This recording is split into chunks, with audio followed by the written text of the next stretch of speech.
channel, and if you are new, welcome. My name is Jabile, aka Malushaba, and this is Rural Life and Sustainable Living.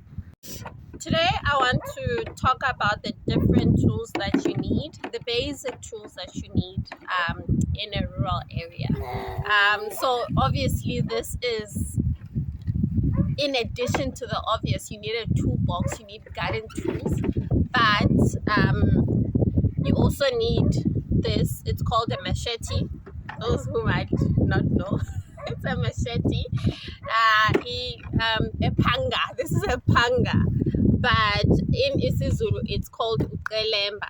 Basically, when we got here, we realized we already had one, but we realized like this is like a basic. Every household has one. You cannot go to a home MC Nomuntu, to somebody's home and go ask for a qelemba. It's like embarrassing, guys.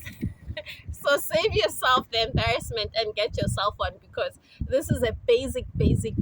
Everyone has it. You use it to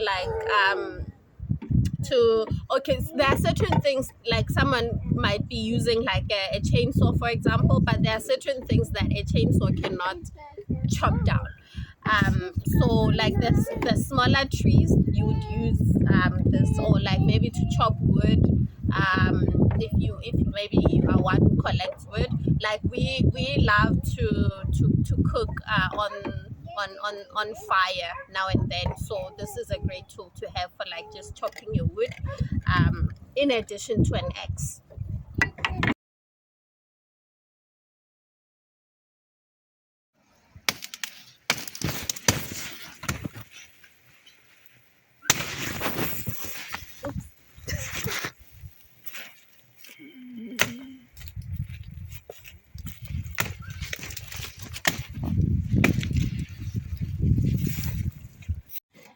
And then we've got also this. It's a saw. It's a hand saw. So if you don't have a chainsaw, you would use this to cut things like bigger trees, for example. But obviously, it'll take you a very long time to cut down a tree using a saw. But it's a basic that will really help you. It goes a long way too. Yeah. So it's a necessity.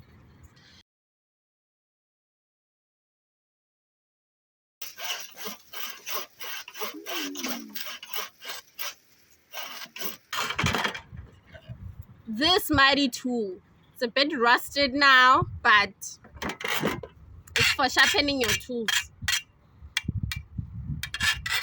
So if you use your tools, you are gonna need to sharpen them at one point or another. So it's good to have a sharpening a sharpening tool.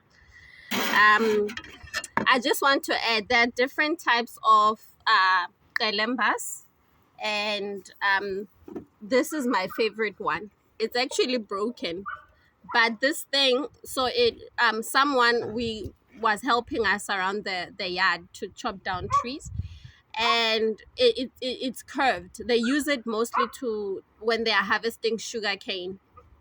So it, like, as you can see, it curves here, so it goes like this, and then it broke and they left it, and I thought, this thing looks nice and sharp, let me try it. So this is between the two. I always go for this one. There's a place for this one, but I also use this one a lot. So it's, as you can see, like I said, it's broken, but it still works. So this is one of the tools that you will find. Okay, and then we've got this baby here. So this is a grass slasher. So you'd use it to just cut your grass. Yeah, I'll demonstrate later, but yeah, it's a grass slasher, so for cutting grass.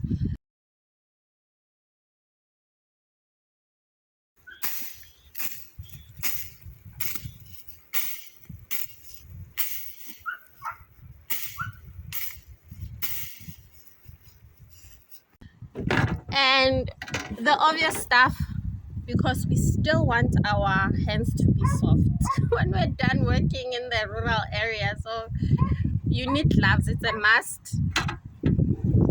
And you can't go without goggles though, obviously, because you don't want things getting in your eyes.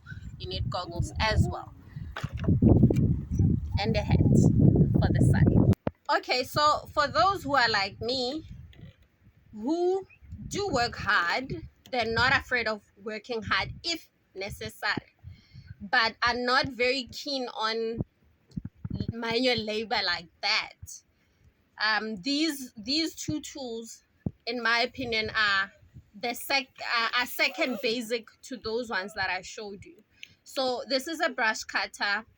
Instead of using a slasher, instead of using a lemba, of course you will still need lemba whether you like it or not, but these cut the work for you. You don't have, for me, time is very important.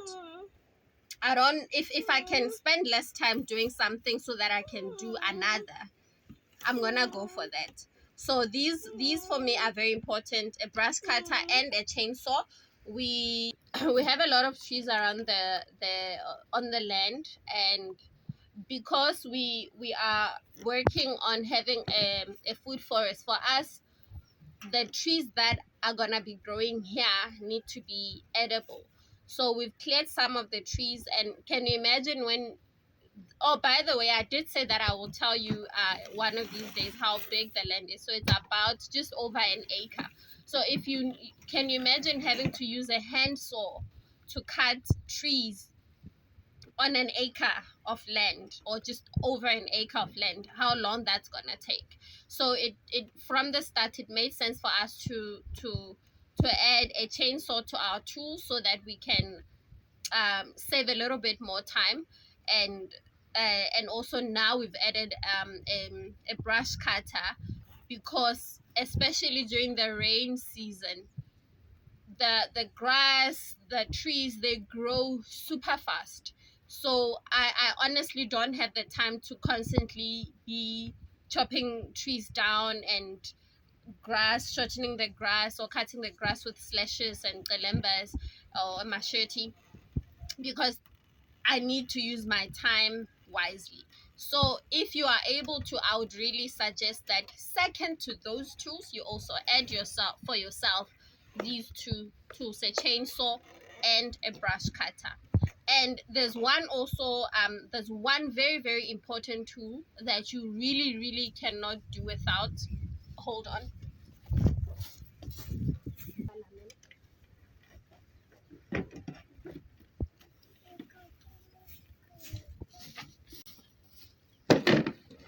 It's this baby right here. Tobalam. I want you to see the smile on his face, how happy he is. You need it to keep these little ones out of the way. Otherwise, you will not get anything done. It keeps them distracted. They can bash it.